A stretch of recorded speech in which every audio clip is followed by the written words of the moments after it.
Quand le monde s'agite à chacune de ces provocations, dans l'obscurité, la Corée du Nord reste fidèle à son plan.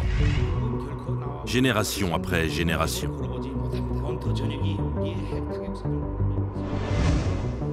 Pièce après pièce, elle assemble une implacable machinerie pour enfin se placer au centre du jeu.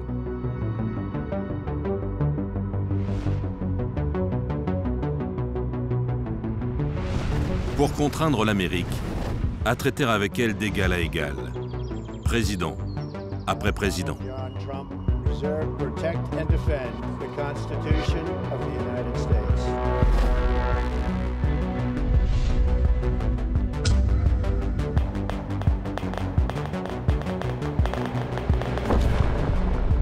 Voici l'histoire d'une petite dictature, un vestige folklorique de la guerre froide, qui tient en respect le pays le plus puissant du monde. Son ennemi, de toujours.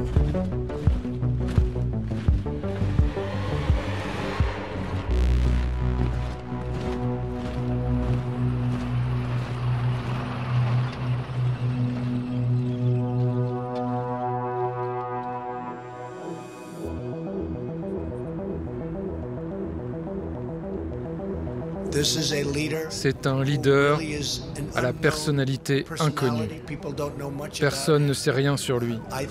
Je pense qu'il va nous surprendre, et en bien. Mais je l'ai déjà dit souvent, qui sait? Vous savez que les gens disent qu'il est possible de savoir si on va aimer quelqu'un dans les 5 premières secondes. Eh bien, je pense que très rapidement, je vais savoir si quelque chose de positif va arriver. Quelques jours seulement avant ce sommet de Singapour, Donald Trump et Kim Jong-un s'insultaient et se menaçaient de destruction nucléaire.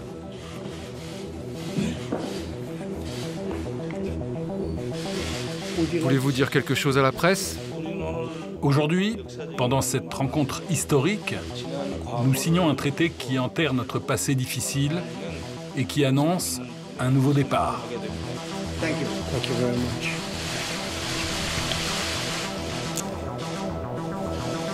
Okay. Depuis près de 70 ans, la dynastie des Kim se prépare à ce face-à-face. Son programme nucléaire, ses provocations militaires, tout cela n'avait qu'un objectif.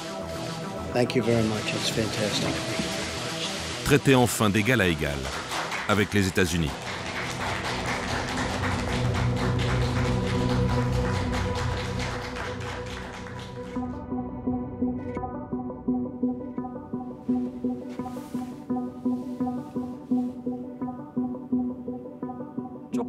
Kim Jong-un n'est qu'un petit leader d'un petit pays.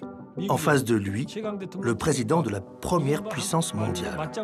L'homme le plus puissant du monde menace ce petit dictateur et se lance dans une drôle de guerre des mots. Ça devrait être une victoire facile pour Donald Trump. Eh bien, pas du tout.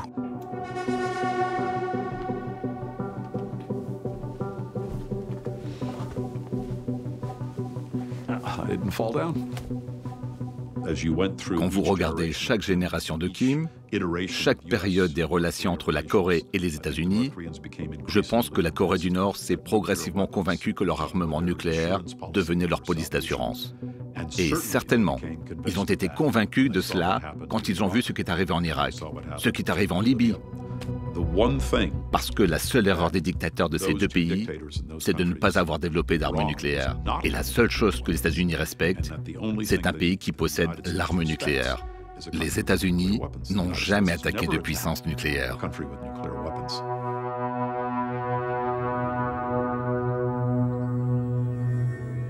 Sur le 38e parallèle, la zone démilitarisée, infranchissable qui divise les deux Corées. Depuis 1953, les armées du Nord et du Sud s'y font face, depuis la fin de la guerre de Corée. Ce face-à-face semblait figé pour l'éternité. Mais cet équilibre silencieux vacille depuis le premier essai nucléaire coréen, en 2006. Pyongyang n'a jamais caché ses progrès dans la maîtrise de la bombe. Le régime fait une large publicité à chaque nouvelle explosion.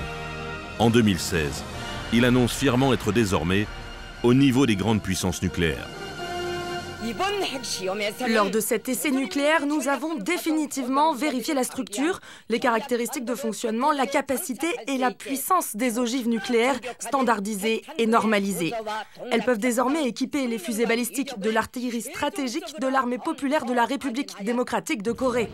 Plus petites, ces ogives nucléaires ont un pouvoir de frappe beaucoup plus grand et nous pouvons maintenant en produire tant que nous souhaitons et tant que nous en avons besoin.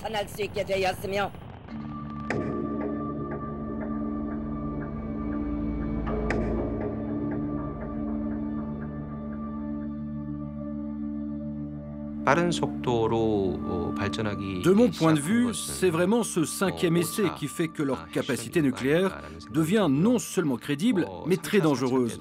Bien sûr, le 3e et le 4e essai étaient déjà inquiétants. On doit aussi se rappeler que dans les années 90, la Corée du Nord a mené plusieurs tests d'explosion à haute intensité dans leur laboratoire. C'était déjà dans le but de miniaturiser leurs engins, ce qui veut dire être capable de la projeter sur de plus longues distances. Parallèlement au progrès de sa bombe, la Corée du Nord a développé des missiles de plus en plus performants. Depuis 2017, leur rayon d'action dépasse les 10 000 km.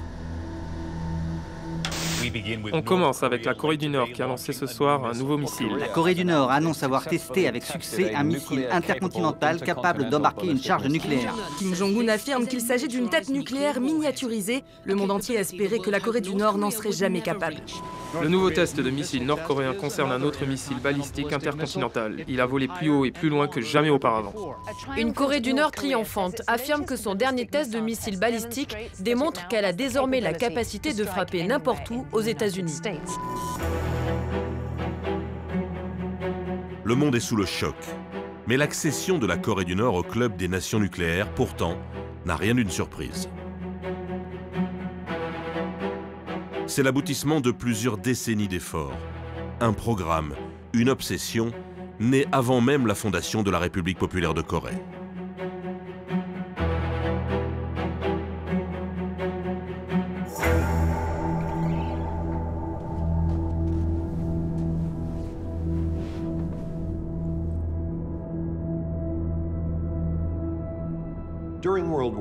Pendant la Seconde Guerre mondiale, beaucoup de Coréens ont été déportés au Japon comme travailleurs forcés. Alors quand une bombe nucléaire a explosé sur le Japon à la fin de la guerre, beaucoup de Coréens ont pu la voir, constater ses effets et connaître cette nouvelle arme. Et après la guerre, quand ils sont rentrés en Corée, ils ont raconté ça aux autres Coréens et les dirigeants ont compris que c'était quelque chose de très important.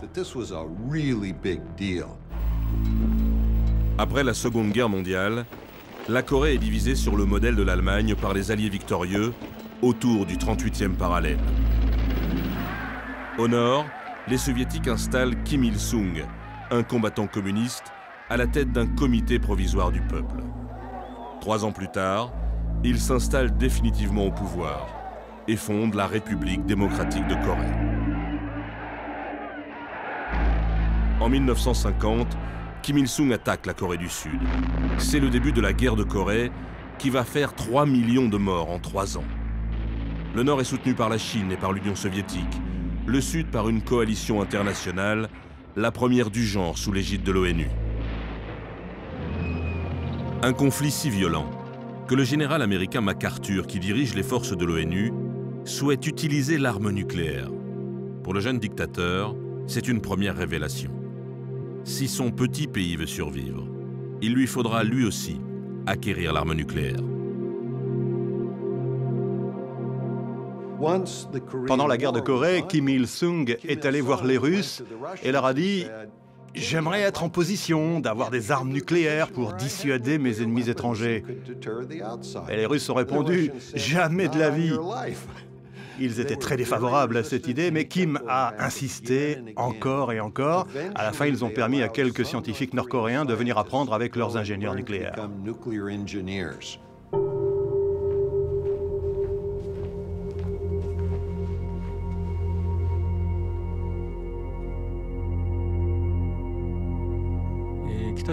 Lorsque la Corée du Nord a commencé son programme nucléaire, c'était d'abord le choix du plus faible. Les plus faibles ne possèdent pas assez de ressources et ne peuvent donc pas être forts dans tous les domaines militaires. Alors, il leur faut concentrer les moyens dans une chose, la plus importante. Dans le cas de la Corée du Nord, ce fut le développement de l'arsenal nucléaire.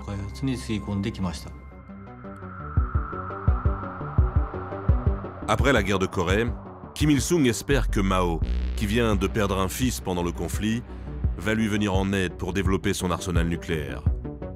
Il se rend à Pékin, mais les rapports entre les deux hommes restent compliqués.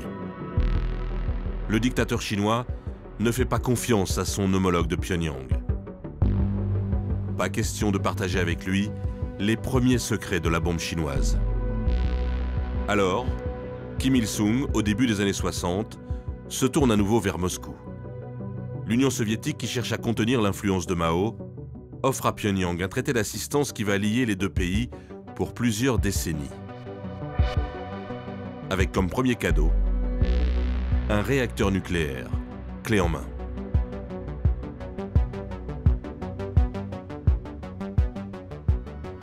Kim Il-sung, dès le départ, avait l'intention de devenir une puissance nucléaire.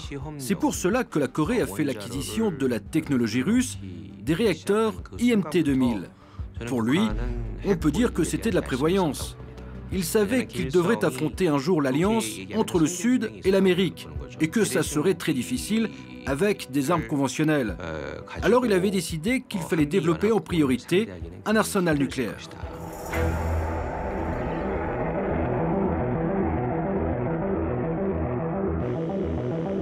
Dès les années 70, l'émission des avions espions américains ramène les premières photos du petit réacteur de 5 MW offert par les soviétiques. Il a été mis en service en 1965 à Yonbyon, à 100 km au nord de Pyongyang. C'est là que va se développer l'essentiel du programme nucléaire nord-coréen. Mais il faut attendre les années 80 pour que la CIA s'inquiète du progrès des installations. Personne ne perçoit encore le danger qu'elles représentent.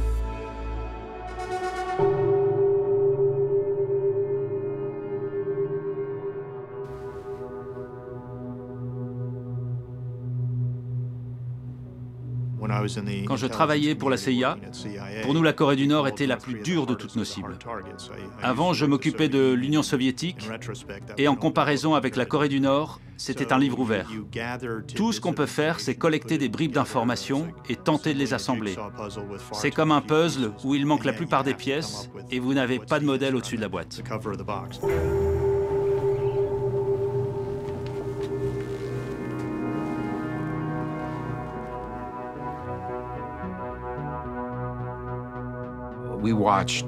On a vu les Nord-Coréens construire un petit réacteur nucléaire, un réacteur à l'eau lourde de 5 MW. C'est un réacteur de recherche. C'est un petit réacteur, mais il tire chaque année de son combustible environ 5 kg de plutonium. Assez pour fabriquer chaque année une bombe nucléaire.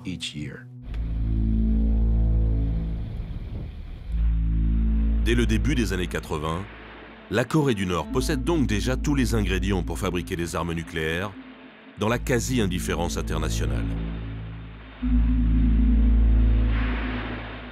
Pour continuer d'avancer dans l'ombre, Pyongyang adhère en 1985 au traité de non-prolifération nucléaire.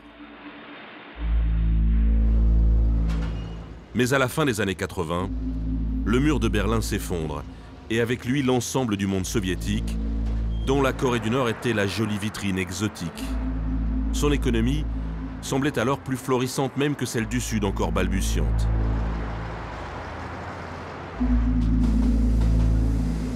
Mais avec la chute de ses alliés de l'internationale communiste, Kim Il-sung sait qu'il n'a plus le choix.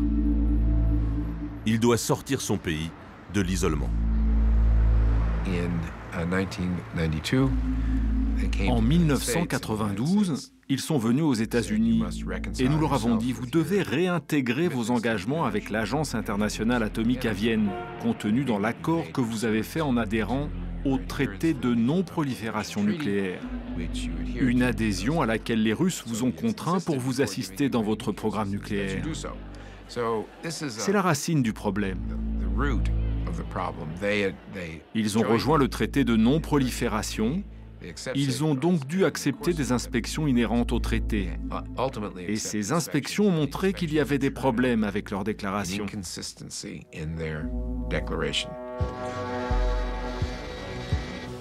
Le directeur général de l'AIEA, Hans Blix, vient en personne en mai 92 visiter le site de Yonbyon. C'est le début d'un drôle de jeu entre les Nord-Coréens et les inspecteurs de l'agence. 2 années de poker menteur. 2 années de tension, de menaces ou de dissimulation. Certains jours, Pyongyang donne l'accès à des installations jusque-là inconnues. D'autres jours, elle menace d'expulser les inspecteurs. À l'arrivée, Hans Blix ne peut que reconnaître son échec. Il n'en sait pas beaucoup plus sur les avancées coréennes.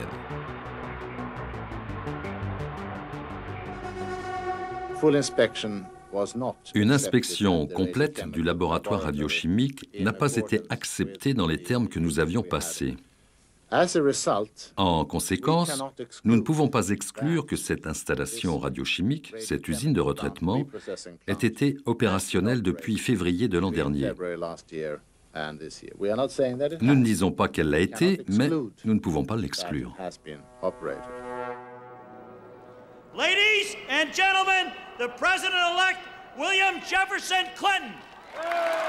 Au même moment, début 93, un nouveau président prête serment à Washington. Preserve, protect and defend the Constitution of the United States. So help me God. So help me God. Dès les premiers mois de sa présidence, Bill Clinton reconnaît que l'Amérique n'avait pas vu venir cette menace. Avant que je sois président, ils avaient déjà accumulé assez de matériaux nucléaires pour faire 1 ou 2 bombes. Il y a eu des rapports là-dessus. Je ne vois pas en quoi cela montrerait un manque de détermination de notre part depuis que nous sommes aux affaires. Je crois que nous nous en occupons avec fermeté.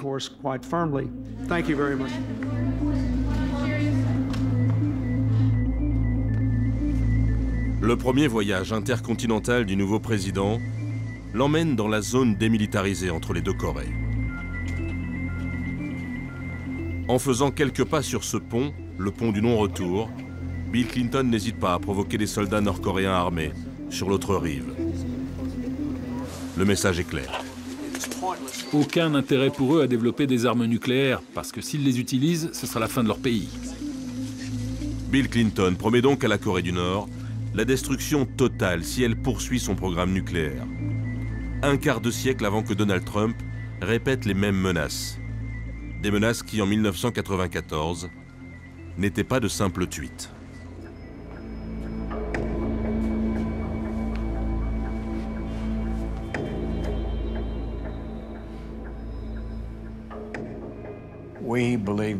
On pensait qu'il était temps de les stopper avant qu'ils puissent faire jusqu'à 6 bombes nucléaires. Et donc, en tant que secrétaire à la Défense, j'ai fait une déclaration publique disant que nous ne permettrions pas à la Corée du Nord de retraiter le combustible pour en faire des bombes nucléaires. On était prêt à engager des actions militaires pour éviter que ça arrive. À ce moment-là, la presse nord-coréenne m'a surnommé le maniaque de la guerre. Malgré la menace, la Corée du Nord reprend la production de plutonium sur son site de Yonbyon et se retire complètement du traité de non-prolifération nucléaire. Nous sommes le 13 juin 1994 et à Washington, la guerre ne semble plus qu'une question d'heure. L'une des choses que nous avons envisagées, c'était la possibilité de frapper le réacteur nord-coréen. Nous savions où il se trouvait, et donc on a étudié ça très sérieusement. Mais parmi les options, il y avait aussi des plans d'attaque de plus grande ampleur. À un moment, l'ambassadeur américain à Séoul nous a dit « Si vous envisagez ces options, je vais devoir dire aux citoyens américains qu'il est temps de quitter la Corée du Sud. » Le 16 juin, le secrétaire à la Défense William Perry explique au président les plans d'attaque dans la salle de crise de la Maison-Blanche. Je lui ai dit qu'il y aurait beaucoup de victimes en Corée du Sud, mais aussi parmi les troupes américaines. Ils avaient au moins 1 million d'hommes massés à la frontière et ils étaient très près de Séoul. La métropole de Séoul compte un peu plus de 20 millions d'habitants, tous à 1 heure ou 2 heures de route de cette frontière. Et donc ce serait un désastre. Je lui ai dit aussi que la Corée du Nord serait battue. Il faudrait peut-être quelques mois pour y parvenir, mais nous les vaincrions. Entre l'armée sud-coréenne et le soutien aéronaval américain, nos forces étaient largement supérieures. Ça, c'est un des aspects de ce que je lui ai dit. J'ai aussi ajouté que s'ils avaient des armes nucléaires, ça deviendrait bien plus dangereux. Nous devions faire tout ce que nous pouvions pour dissuader la Corée du Nord de poursuivre sa production d'armes nucléaires. Le même jour, Jimmy Carter traverse la zone démilitarisée encadrée par des soldats nord-coréens. L'administration Clinton s'est résolue à la guerre, mais l'ancien président tente de son propre chef une négociation de la dernière chance. À Pyongyang, il est reçu par un Kim Il-sung malade, secondé par son fils, Kim Jong-il. Littéralement, alors que la Maison-Blanche organisait des réunions sur ses options et sur ce qu'il fallait faire, Jimmy Carter lui rencontrait Kim Il-sung. Et Kim Il-sung suggérait qu'il fallait discuter, qu'il fallait ouvrir une négociation sur l'avenir de la Corée du Nord et de ses relations futures avec les États-Unis. Et comme on dit chez les diplomates, quelqu'un a tilté. Le reste, c'est de l'histoire. Un miracle de l'histoire. L'affrontement a été évité de justesse. Quelques jours plus tard, la Corée du Nord plonge dans la tragédie. Kim Il-sung vient de mourir. Le grand leader devient le président éternel.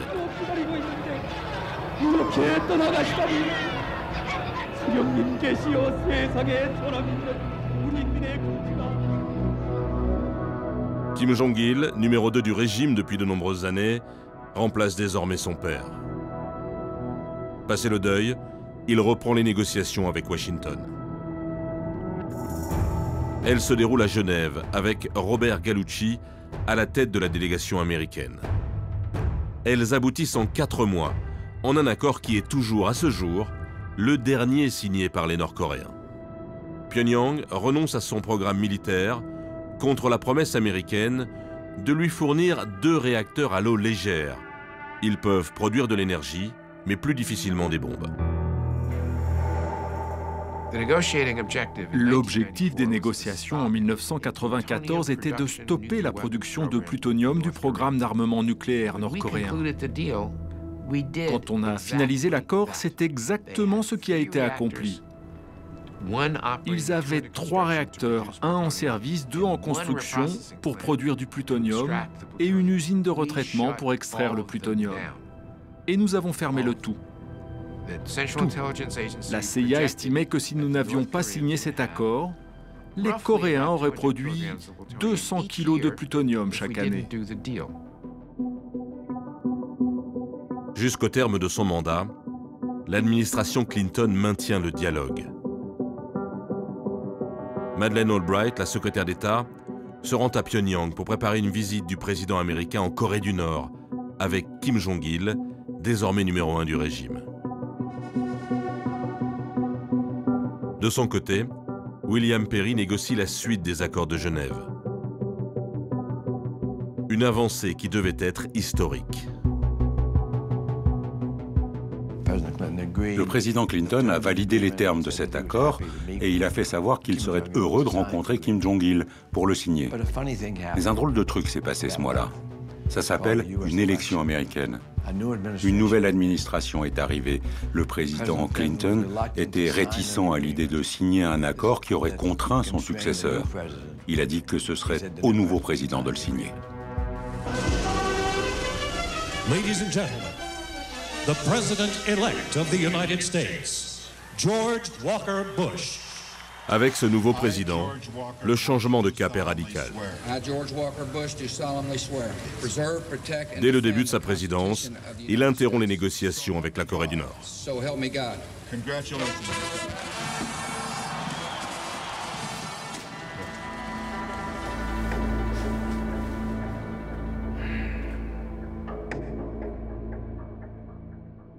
Dès le début de la transition administrative, c'était Bush qui avait pris le pouvoir.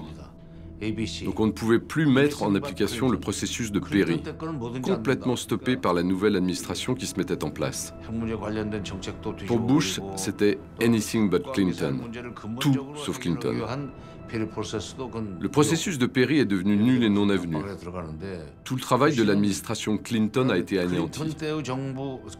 Et ici, en Corée, les relations entre le Nord et le Sud ont également été très contrariées.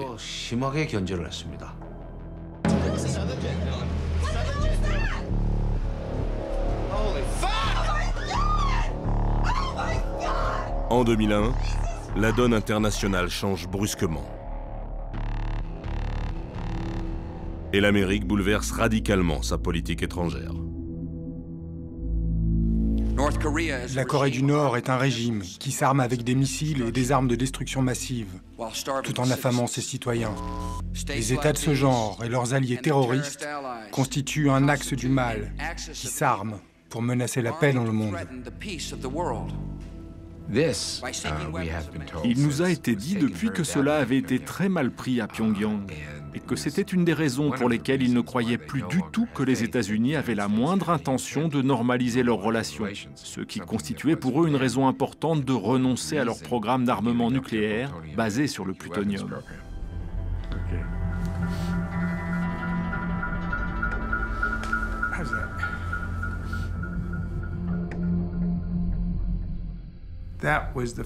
Ce fut l'erreur fatale de l'administration Bush. Il n'aimait pas cet accord cadre, très bien.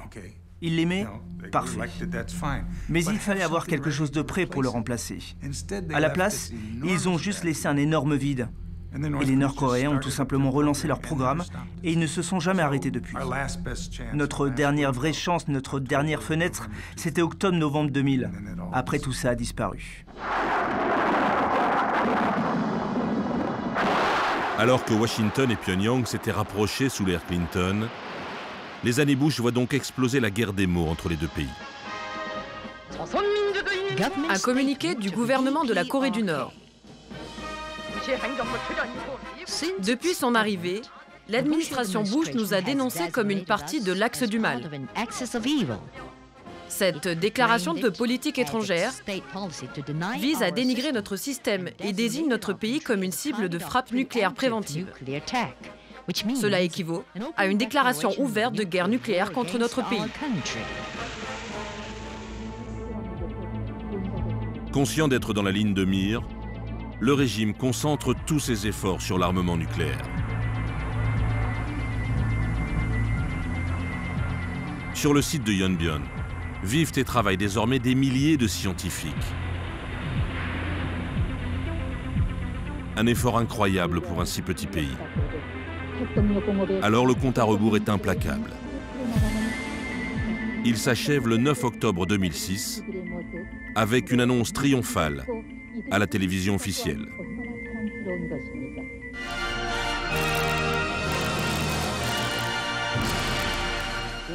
La Corée du Nord a été contrainte de donner des preuves substantielles de sa maîtrise des armes nucléaires pour protéger sa souveraineté et son droit à exister face aux dangers quotidiens de guerre de la part des États-Unis. Ce premier essai est d'une puissance très limitée. Mais il prouve que les Kim n'ont jamais stoppé le programme nucléaire nord-coréen. Ils n'ont jamais cédé ni aux menaces de Bush, ni aux promesses de Bill Clinton.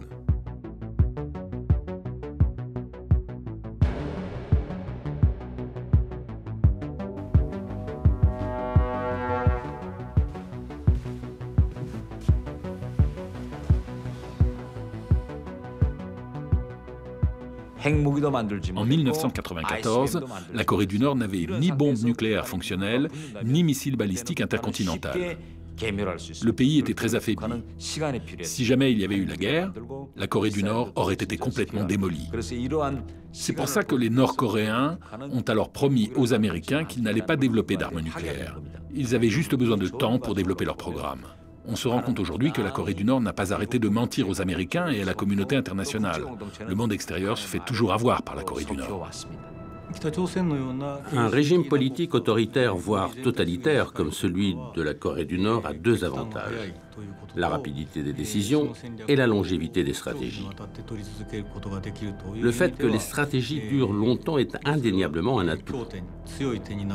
Dans les pays démocratiques, comme les États-Unis ou le Japon, les mesures changent radicalement selon les gouvernements, même si l'objectif, lui, reste le même. Que ce soit les États-Unis ou le Japon, ils sont fondamentalement contre le développement de l'arme nucléaire par la Corée du Nord.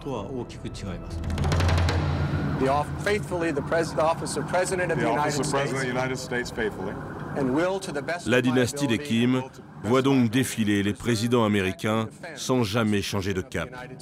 Le temps joue toujours pour les dictateurs.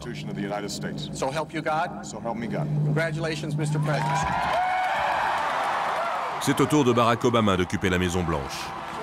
Il veut tenter de renouer la discussion des années Clinton.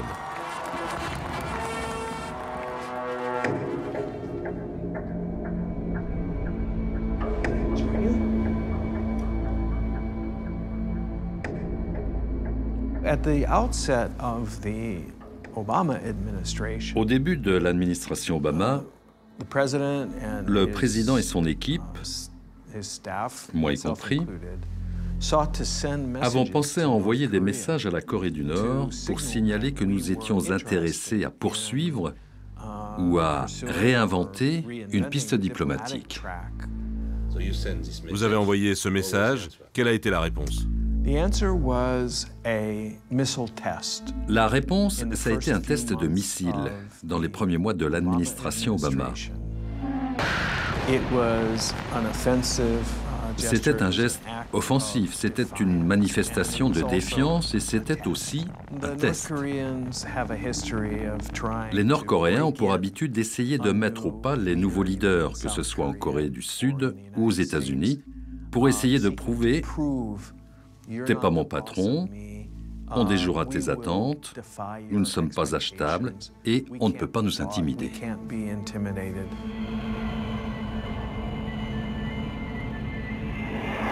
Les satellites et les avions américains confirment que la Corée du Nord n'a plus vraiment peur de Washington. Le site de Yonbyon est désormais gigantesque. Barack Obama le voit, mais il préfère ne pas réagir. Il pense qu'il n'y a aucun bénéfice politique à s'attaquer à la Corée du Nord. Alors son administration invente un concept pour justifier cette inaction: la patience stratégique. Vous savez, les Nord-Coréens avaient l'habitude de nous dire « Votre politique de patience stratégique, c'est bien. Soyez aussi patient que vous voulez, disait-il. On va juste poursuivre notre programme nucléaire. » Et c'est ce qu'ils ont fait, malheureusement. En secret, tous les liens ne sont pas rompus. À New York, dans cet immeuble proche des Nations Unies, Robert Karlin rencontre régulièrement pendant les années Obama les diplomates nord-coréens.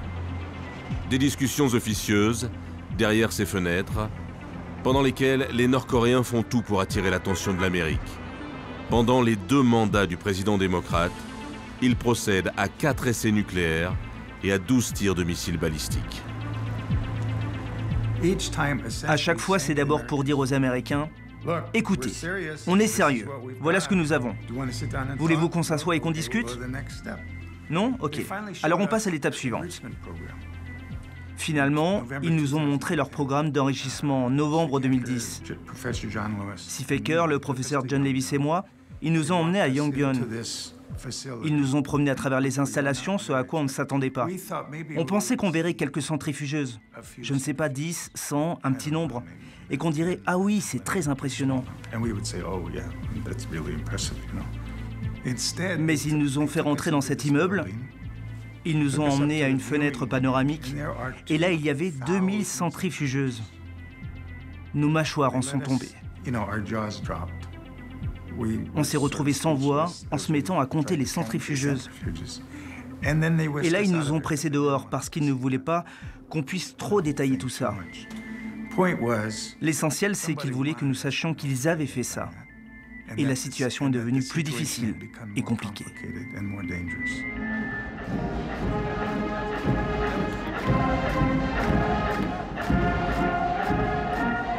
Le véritable rêve de Kim Jong-il, c'était recevoir d'égal à égal un président américain. Être ainsi reconnu par l'Amérique était son seul objectif politique. Il ne l'atteindra jamais. Il meurt le 17 décembre 2011. Son successeur, son fils Kim Jong-un, est très différent des deux premiers avatars de la dynastie des Kim. Kim Jong-il avait été préparé pendant 20 ans à prendre le pouvoir. Numéro 2 du régime, il maîtrisait les négociations internationales et il avait un large réseau dans l'armée. Kim Jong-un, au début de son règne, apparaît comme un jeune homme mal préparé. Et beaucoup pensent qu'il ne pourra pas installer durablement son autorité. Pourtant, il s'impose rapidement.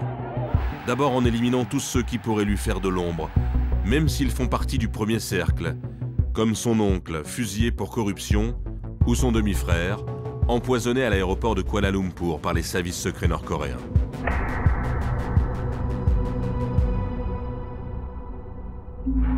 À la tête du pays, il développe à marche forcée deux priorités. L'amélioration de la situation économique et, en même temps, le développement de l'arme nucléaire, qui devient obsessionnel.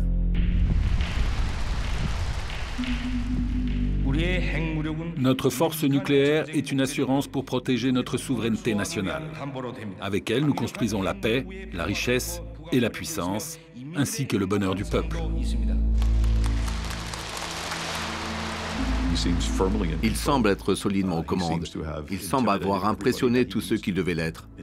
Il semble avoir inspiré tous ceux qu'il avait besoin d'inspirer. Il donne au régime un panache de modernité. Par exemple, lorsqu'il apparaît en public avec sa femme, qu'il visite une usine de parfums et des choses comme ça. Il sait comment séduire les élites et préserver leur loyauté malgré les difficultés. Je pense qu'il a fait juste assez pour assurer la poursuite de la stabilité.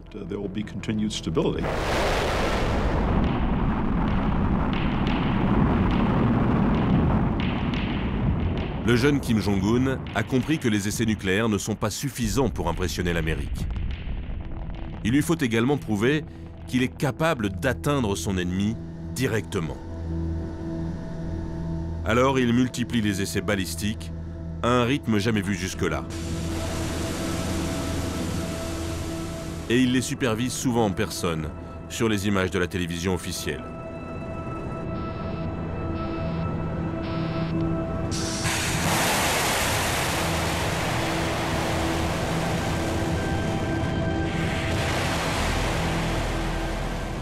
Nous avons essayé la tactique du gentil flic, nous avons essayé la tactique du méchant flic, on a essayé d'ignorer la Corée du Nord, on a essayé de la menacer militairement, tout ce que vous imaginez.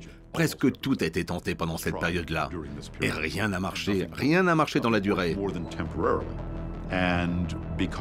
Et puisque le problème nord-coréen n'était pas aussi haut dans les priorités que, disons, la guerre contre le terrorisme, l'Afghanistan, l'Irak, etc., alors la question coréenne n'a pas bénéficié des budgets ou de l'attention qu'elle méritait. L'administration Obama pensait qu'elle avait le temps, que la Corée du Nord ne pourrait pas accomplir les progrès suffisants pour menacer directement les États-Unis pendant son mandat. Mais Kim Jong-un a pris tout le monde de vitesse. Il a fait des scientifiques atomiques du pays de véritables stars, accueillis par des foules en liesse à Pyongyang.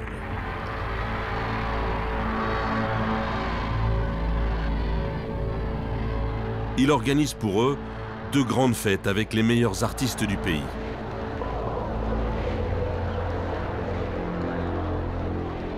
Malgré les sanctions, il dépenserait plus de 20% de son PIB chaque année dans l'effort nucléaire. Alors, pendant les derniers jours de la présidence Obama, le piège des Kim commence à se refermer. L'inacceptable a été annoncé en janvier 2017 par le pays de Kim Jong-un, à savoir son intention de poursuivre le développement d'un missile balistique intercontinental pouvant atteindre les États-Unis et adapter ce missile à une de leurs armes nucléaires, de façon à pouvoir menacer les États-Unis, au cas où il dirait que les États-Unis les menacent.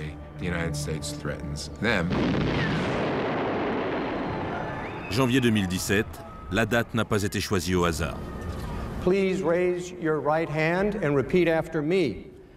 Quelques jours plus tard, Washington inaugure une nouvelle présidence.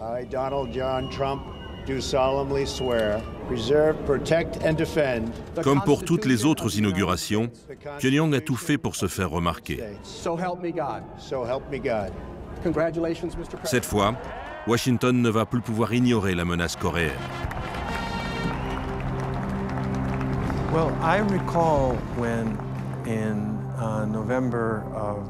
Je me rappelle qu'en novembre 2016, juste après l'élection, le président Obama a invité le président Trump dans le bureau ovale et qu'ils ont eu une large conversation.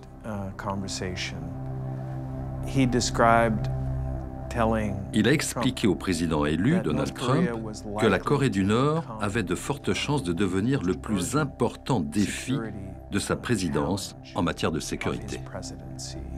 L'élément nouveau, c'est Trump. J'ai vu beaucoup de présidents américains. Parmi eux, il y en a eu de plus tolérants et des plus intolérants. Mais il n'y a jamais eu un président qui a dit qu'il allait régler le problème nord-coréen en détruisant la Corée du Nord. Jusque-là, ça n'a jamais été considéré comme une option valable.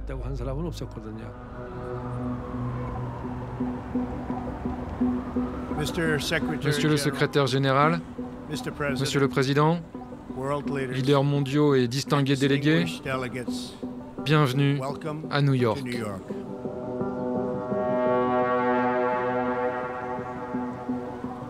C'est un grand honneur d'être face à vous, dans ma ville natale, en tant que représentant du peuple américain. Aujourd'hui, le développement inconscient d'armes nucléaires et de missiles balistiques par la Corée du Nord menace le monde entier.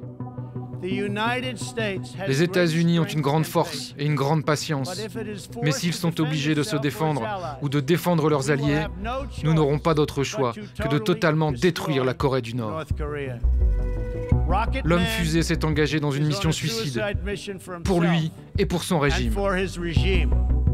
Septembre 2017, l'Assemblée générale de l'ONU est sidérée par le discours du nouveau président américain. La réponse va être cinglante.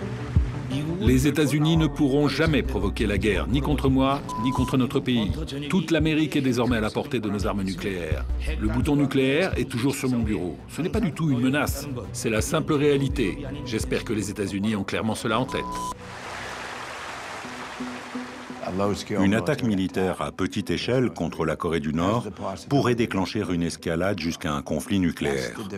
Voilà la différence entre aujourd'hui et 1994. Nous étions prêts à engager des actions plus radicales en 1994 que nous ne le sommes aujourd'hui. Pour faire bref, les armes nucléaires sont bien une dissuasion qui marche pour les États-Unis, mais une dissuasion qui marche aujourd'hui aussi pour la Corée du Nord. Et les leaders nord-coréens l'ont bien compris. C'est bien pour cela qu'ils se sont dotés d'un arsenal, pour dissuader les États-Unis d'envisager une action militaire à leur encontre. Il n'y a plus, selon moi, aucune option militaire possible contre la Corée du Nord.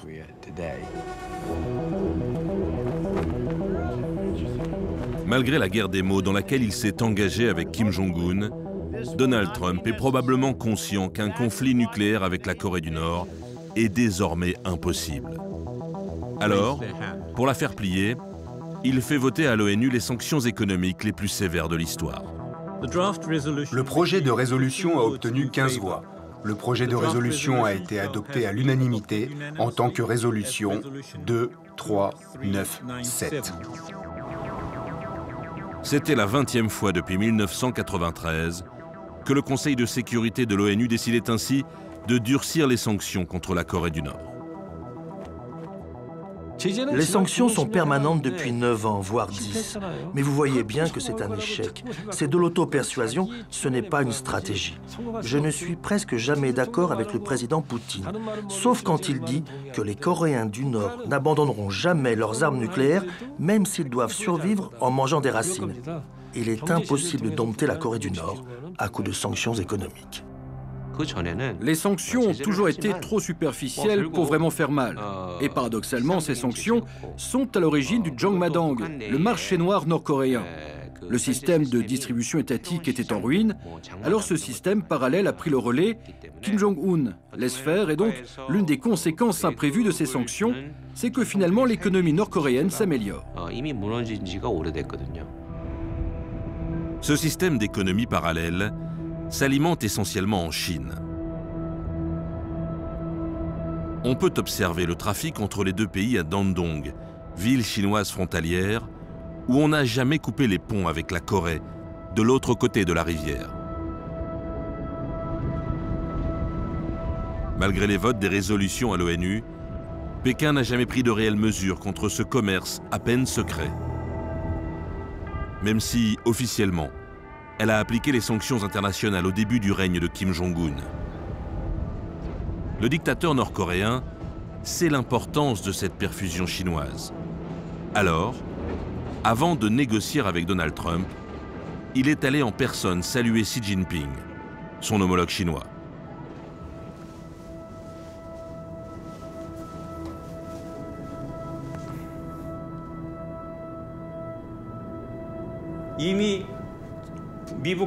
Kim Jong-un est allé rencontrer le président chinois 3 fois en quelques semaines, alors qu'il ne l'avait jamais vu auparavant. Le résultat de ces rencontres ?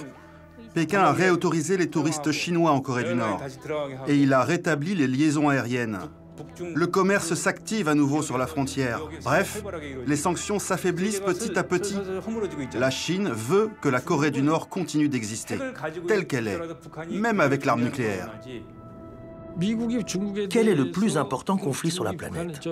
Celui entre la Chine et les États-Unis, qui sont en opposition sur le plan diplomatique et le plan sécuritaire. Tant que ce conflit structure les relations internationales, la Chine aura un intérêt stratégique à soutenir la Corée du Nord. Exactement comme les États-Unis ont un intérêt stratégique évident à soutenir la Corée du Sud. Alors vous imaginez la Chine mettant une réelle pression économique jusqu'à risquer l'effondrement même du régime nord-coréen pour faire plaisir aux États-Unis? C'est impossible. Kim Jong-un ne s'est pas contenté de se rapprocher de Pékin. Avec Séoul également, l'atmosphère s'est réchauffée comme jamais dans l'histoire de la péninsule coréenne. Le leader nord-coréen a rencontré plusieurs fois Moon Jae-in, le président sud-coréen.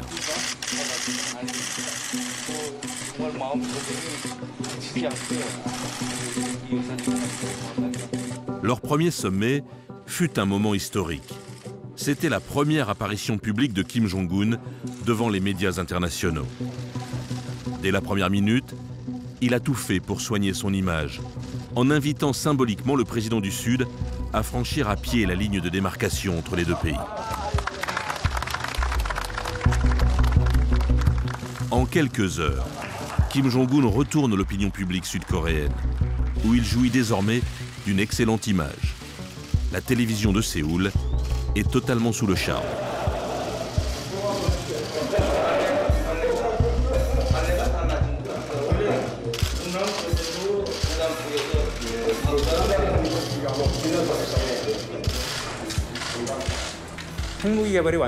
La Corée du Nord applique son plan, tel qu'elle l'avait annoncé. D'abord, on développe un arsenal nucléaire, et ensuite on met la priorité sur le développement économique. C'est pour cela que désormais Pyongyang s'est mise en mode pacifique, ouverte au dialogue. Aujourd'hui, leur intérêt c'est de se retrouver autour de la table de négociation. Ils peuvent ainsi se débarrasser des conséquences des sanctions internationales. Il leur suffit de convaincre la Chine, de convaincre la Russie, de convaincre la Corée du Sud pour affaiblir la pression américaine. Ça leur permet de gagner du temps.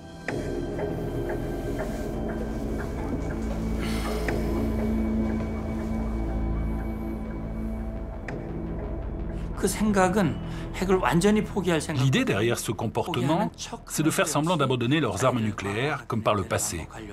Ils calculent leurs coûts, ils savent qu'il ne reste que 3 ans au président Moon à Séoul et que Trump, à Washington, n'en a plus pour très longtemps. Alors, en gérant intelligemment ces prochaines années, la Corée du Nord peut devenir une puissance atomique pour toujours.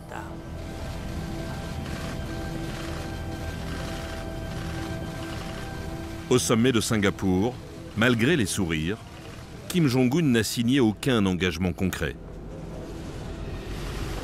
President, how's it going so far, sir? Very good. What do you think? Very, very good. Excellent relationship. Thank you. Thank you very much. Alors, malgré l'optimisme du président américain, ce rendez-vous ressemble de plus en plus à un piège. Mr. Kim, will you give up your nuclear weapons, sir?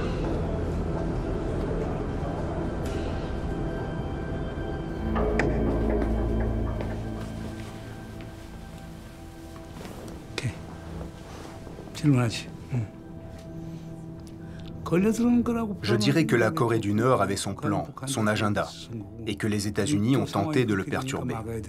Ils étaient contraints à réagir. Dans ce sens-là, oui, on peut parler de piège. Mais cette situation est complexe. Plusieurs pays sont impliqués. Tout n'est pas manipulé par Kim Jong-un. Ce piège n'est pas totalement de leur fait. En revanche, on peut dire que les États-Unis ont trop longtemps sous-estimé la Corée du Nord. Et cela a clairement aggravé la situation dans la péninsule coréenne.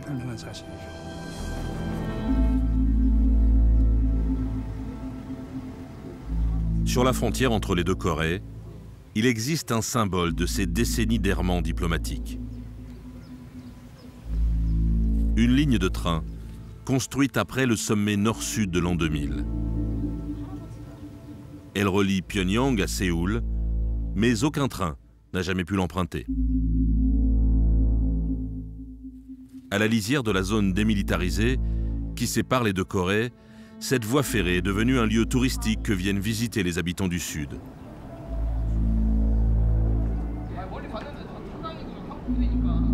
Grâce au dialogue entre les deux pays, certains espèrent un jour pouvoir y composter un billet pour le Nord. Cette fois-ci, avec le sommet Sud-Nord, j'ai vraiment l'impression que la situation va s'améliorer dans le bon sens. Peut-être, dans un avenir proche, les deux Corées pourraient être réunies. J'ai tellement hâte. Nous sommes le même peuple, le même pays. S'il y a une petite occasion pour moi de m'y rendre, je prendrai le train à coup sûr avec ma famille.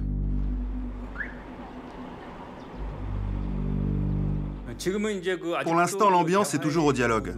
On garde un espoir de solution pacifique. Mais à mon avis, ce cycle de détente n'est pas fait pour durer. Washington va insister un peu par la voie diplomatique, mais ils finiront par se lasser, en comprenant que la Corée n'a aucune intention d'abandonner son arsenal nucléaire. Je pense que Trump va vite changer d'attitude. Il va durcir encore les sanctions, il va mettre fin au dialogue. Ensuite, ce sera l'escalade, à nouveau, avec pourquoi pas des frappes ciblées sur les sites nucléaires. Le pire est toujours possible.